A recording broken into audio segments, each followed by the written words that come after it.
Hello दोस्तों, फिर से आपके सामने एक नई कहानी के साथ मैं हाजिर हुआ हूँ और एक नई उम्मीद के साथ हाजिर हुआ हूँ कि आप लोग मेरी इस कहानी को दिल से पसंद करेंगे।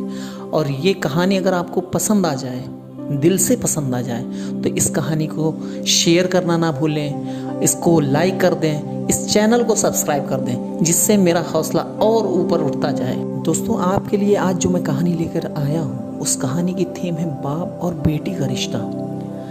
बेटी की विदाई के वक्त बाप ही सबसे आखिर में रोता है। क्यों? चलिए आज आप विस्तार से समझिए। बाकी सब भावुकता में रोते हैं, पर बाप उस बेटी के बचपन से विदाई तक के बीते हुए पलों को याद कर कर के रोता है। माँ बेटी के रिश्तों पर तो बात होती ही है, पर बाप और बेटी का रिश्ता समुद्र से भी गहरा है।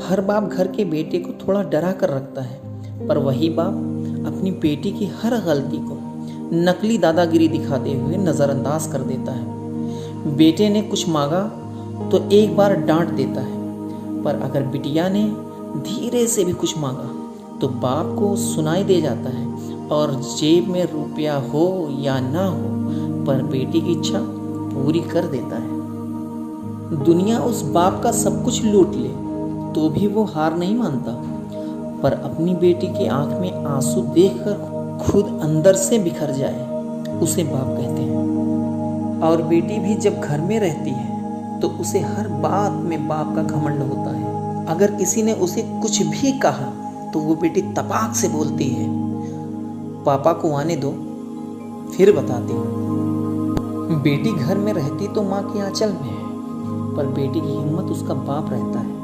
बेटी की जब शादी में विदाई होती है तब वो सबसे मिलकर रोती है, पर जैसे ही विदाई के वक्त कुर्सी समेटते बाप को देखती है, जाकर झूम जाती है और लिपट जाती है और ऐसे कसके पकड़ती है अपने बाप को जैसे माँ अपने बेटे को, क्योंकि उस बच्चे को पता है ये बाप ही है जिसके दम पर मैंने अपनी हर जिद पूरी की थी।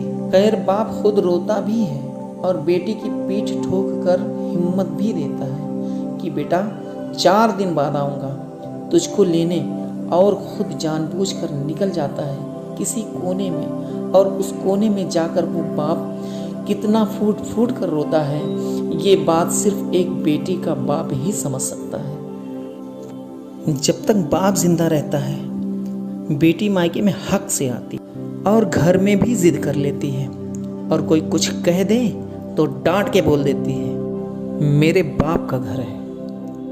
पर जैसे ही बाप मरता है और बेटी आती है तो वो इतनी चीत्कार करके रोती है कि सारे रिश्तेदार समझ जाते हैं कि बेटी आ गई है। और वो बेटी उस दिन अपनी हिम्मत हार जाती है, क्योंकि उस दिन उसका बाप ही नहीं, उसकी वो हिम्मत भी मर जाती है। आपने भी महसूस किया होगा कि बाप की मौत के बाद बेटी कभी अपने भाई भाभी के घर वो जिद नहीं करती जो अपने पापा के वक्त करती थी। जो मिला खा लिया, जो दिया पहन लिया, क्योंकि जब तक उसका बाप था तब तक सब कुछ उसका था। यह बात वो अच्छी तरह से जानती है। बस इतना ही कहना चाहता हूँ कि बाप के लिए बेटी उसकी ज़िंदगी होती है, पर वो कभी बोलता नहीं, और बेटी के लिए बाप दुनिया की सबसे बड़ी हिम्मत और घमंड होता है। पर बेटी भी यह बात कभी किसी को बोलती नहीं है। इसलिए कहा जाता है कि बाप बेटी का प्रेम समुद्र से भी गहरा है।